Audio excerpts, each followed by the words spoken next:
Actually, nagulat rin ako nung nabasa ko yung yung statement, or at least yung statement base sa interview yata ng spokesperson ng impeachment court. But nonetheless, I don't really want to read too much into it. I don't want to cast aspersions dito sa ating nangyari kahapon. Marami kasing pwedeng dahilan. Maari kasi na napag-aralan na nila yon, but kailangan lang magkaroon ng oral arguments to see if mapapabago natin yung magiging resolusyon. Maari rin na nung Wednesday, after nung initial oral arguments, ay meron ng naging pag-uusap. So, napakahirap kasi mag-speculate. Kaya I really don't want to cast any aspersions, lalo na baka sabihin porket hindi pabor sa atin, we're raising all these issues. So yung sa panig na lang ng defense, we'll just take the decision as it is. Of course, I wouldn't, I'd be lying if I will be saying na hindi ako nagulat na may ganun palang nangyari. But nonetheless, I don't think we should cast aspersions against the integrity of the court or anything like that. It is what it is. Yun yung naging resolution, yun yung naging ruling. At ngayon naman, sa amin naman, sinasabi ko naman parate, hindi naman kami takot sa dokumento. Kung lumabas man yung lahat ng yan, handa din naman kaming harapin bawat isa sa mga dokumento na yan. Kaya lang naman kami nag-oppose dahil we really firmly believe na itong subpoena ay overbroad at may mga batas na maapektuhan that are there not only meant to protect the Vice President or impeachable officers, but all of us. That's why we really just had to point that out in our oral arguments. Attorney, pero para sa defense po, sa tingin ninyo, naging useless yung arguments kahapon? O sana nilabas na lang yung ruling?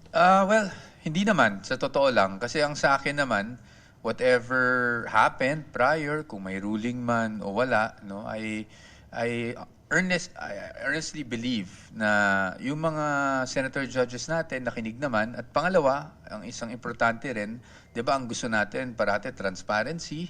So at least narinig din ng ating mga kababayan kung ano yung points ng both sides, the prosecution and the defense. At at least napakita natin sa kanila kung ano rin yung mga naging basihan natin, bakit natin tinutulan itong mga request na to. So sa akin, hindi ko masasabing useless yung naging exercise kasi at least we were still able to ventilate through oral arguments the position of the defense and the basis on why we held on to that position. Pero in-expect nyo, attorney, na magkakaroon sana ng botohan kahapon? Hindi ko alam kung magkakaroon ng botohan.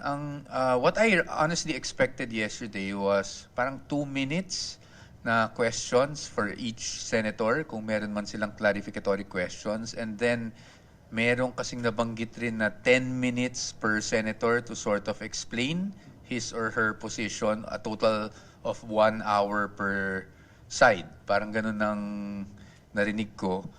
So, kahapon, nagulat ako na wala na yon. So I think I took it as though there was already a consensus. But again, that's the ruling of the Honorable Court, and as I've always said, we are party litigants. So we have even if the ruling is favorable, whether it's favorable or adverse to you, you really have to respect. Or else, diba, yun nga yung pinaglalaban namin rule of law, diba? So kung kami mismo hindi susunod sa rules, hindi naman magandang ehemplo yon. So, sa atin, hindi pa rin naman nawawala yung mga nabanggit ko nga kagabi na there are legal remedies available kung gugustuhin man namin. Pero hanggang sa ngayon, wala pa kaming desisyon ukol dyan. Nakausap ko po kagabi ang ating Vice Presidente. Siyempre, in-update ko siya dun sa, dun sa nangyaring ruling. Sinabi ko naman sa kanya that we have already requested for the certified true copy of that ruling. But whether we will be going up or we will just accept the ruling as it is, ay hindi po namin napag-usapan ng malaliman pa. Dahil syempre, kailangan natin hintayin yung ruling. In any case, sabi ko nga, handa naman kami kasi nga, bago pa kami nag-oral arguments, we really maintained the disposition na may possibility talaga na ibigay lahat. So, we were ready for that nonetheless. Sir, anong reaction ni VP? Wala wala namang, kumbaga as a matter of fact lang yung naging usapan namin. I-report ko lang na ito yung nangyari. She said, okay, well, you know what to do naman. No? Meaning, alam naman yan na handa kami kahit lumabas yung mga dokumento na yan kasi wala naman kaming talagang gustong itago. No? Because yan ang parating sinasabi. But ang posisyon lang talaga namin is unang-una sa lahat, ang legal system natin may presumption of innocence. So hindi, para sa amin hindi naman tama yung sasabihin na kung wala kang itatago, ilabas mo na. Kasi kung ganun, wag na tayo mag-search warrant. Wag na tayo magkaroon ng mga proseso, 'di ba? Kasi kung ganun, hahamunin ka lang na ilabas mo, dapat ilabas mo. But naintindihan din niya that we had to make our opposition just to at least put on record kung ano yung mga nakikita nating violations kung sakaling may ibigay ito. But nonetheless, you know, it's the wisdom of the impeachment court. Wala siyang guidance, sir, na sige, iakyat natin sa Supreme Court. Sa ngayon wala pa because syempre when we advise her, we'll also have to give her the pros and cons in everything, no? So I'm preparing to do that. And then once mailatag ko siguro sa kanya, doon lang siguro siya makakapag-decide kung okay sa kanya.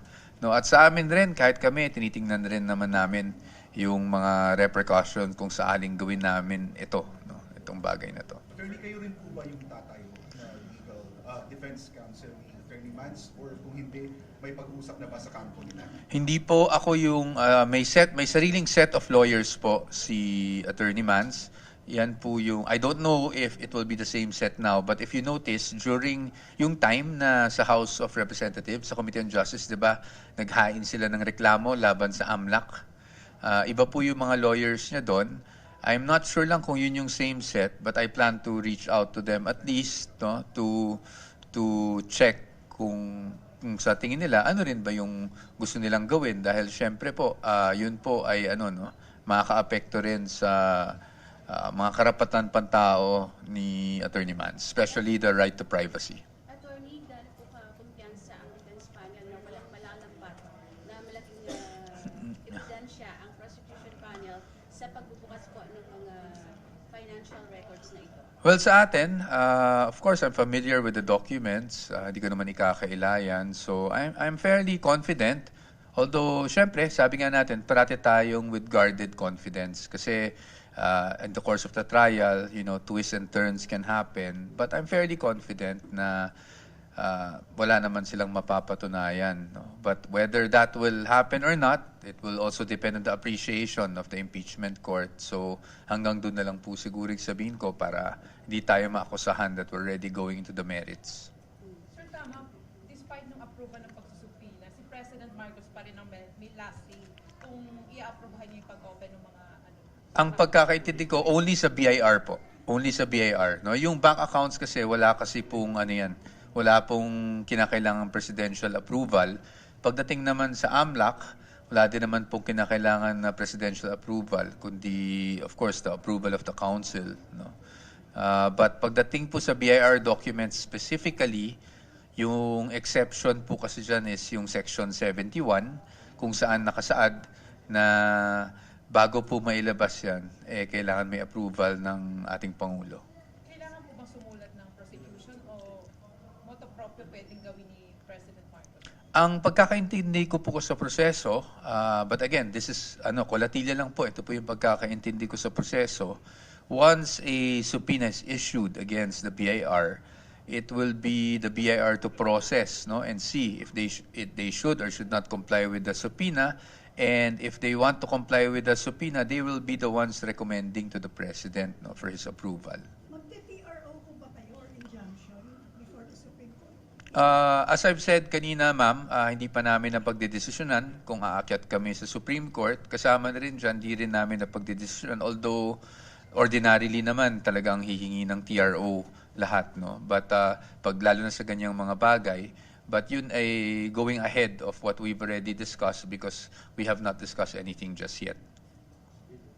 Nakausap niyo po ng personal si VP kagabi? Hindi po. Wala po si VP dito, so hindi ko po siya makakausap ng personal.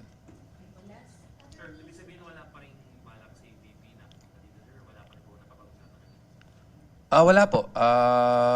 Sa ngayon po, sa pagkakaintindi ko, wala pa naman ganung plano, no, na pumunta dito in person. Pero naka-monitor siya, attorney. Well, we update her accordingly, no. So in a way, and she has her own monitoring system also. Nasaan ngayon si Mimi, sir? Sa ngayon, ang pagkakaalam ko, she is in The Hague, kung hindi ako nagkakamali, no? But she'll be back soon, so but yun lang ang pagkakaalam ko. I don't know. We'll have to confirm with OVP.